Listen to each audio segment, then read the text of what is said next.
Tujuh kebiasaan ini untuk meningkatkan rasa percaya diri lewat pikiran positif. Membangun kepercayaan diri bukan hal yang bisa kita dapatkan dengan cara yang instan. Kepercayaan diri alias self-confidence bisa kita capai dengan melakukan kebiasaan-kebiasaan berpikir positif berikut ini. Yuk, langsung dipraktekin. Baca juga. Kalau mau percaya dan menerima diri sendiri, maka kita juga harus sadar kalau kita nggak bisa selalu merasa pede. It's normal.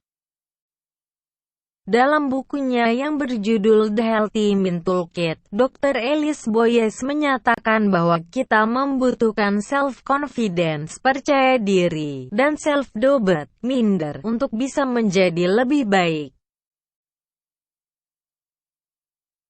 Sedikit rasa minder bisa membantu kita untuk merasa humble sehingga kita jadi sadar bahwa ada banyak hal yang masih perlu kita pelajari untuk meningkatkan potensi diri. Dr. Boyes juga memaparkan bahwa rasa minder mendorong kita untuk mempertanyakan apa yang kita lakukan, menyiapkan mental kita untuk menerima perubahan, mendorong kita untuk melakukan suatu hal lebih gigih lagi, dan membantu kita berpikir kooperatif dengan orang yang memiliki pendapat berbeda dengan kita. Tunjukkan kepedulian terhadap bayangan diri kita di masa depan. Dengan peduli pada apa yang kita harapkan di masa depan bisa mendorong kita untuk melakukan hal-hal kecil yang lama-kelamaan bisa mewujudkan bayangan atau harapan tersebut menjadi nyata di masa depan. Misalnya saat ini kita merasa malas untuk berolahraga, tapi kita membayangkan kalau di masa depan nanti kita akan menjadi orang yang sehat. Dengan kita memberikan sedikit rasa kepedulian pada diri sendiri, kita jadi bisa melakukan aksi nyata menuju apa yang kita harapkan nanti. Melatih kepedulian dan self-talk. Siapa bilang kalau kita nggak bisa berkomunikasi dengan diri sendiri? Siapa bilang kita nggak bisa berbicara dan mendengarkan apa yang diri kita inginkan atau rasakan? Berkomunikasi dengan diri sendiri alias self-talk artinya kita sadar kapan kita merasa tersakiti dan kapan kita harus memberi kenyamanan buat diri sendiri. Dengan melatih komunikasi dengan diri sendiri, kita jadi bisa menerima diri kita apa adanya. Cara ini juga bisa membuat kita membangun motivasi dan kontrol terhadap diri. Seperti dibuktikan oleh hasil riset dari psikolog Kelly McGonigal pada bukunya yang berjudul The Willpower Instinct. Indra memahami kegagalan sebagai tantangan, kesempatan atau pembelajaran. Memberi label tantangan pada kegagalan yang kita alami, misalnya, mampu menurunkan level hormon stres pada tubuh kita, loh. Mengubah satu kata ternyata bisa memberi kita alternatif lain untuk menyelesaikan masalah.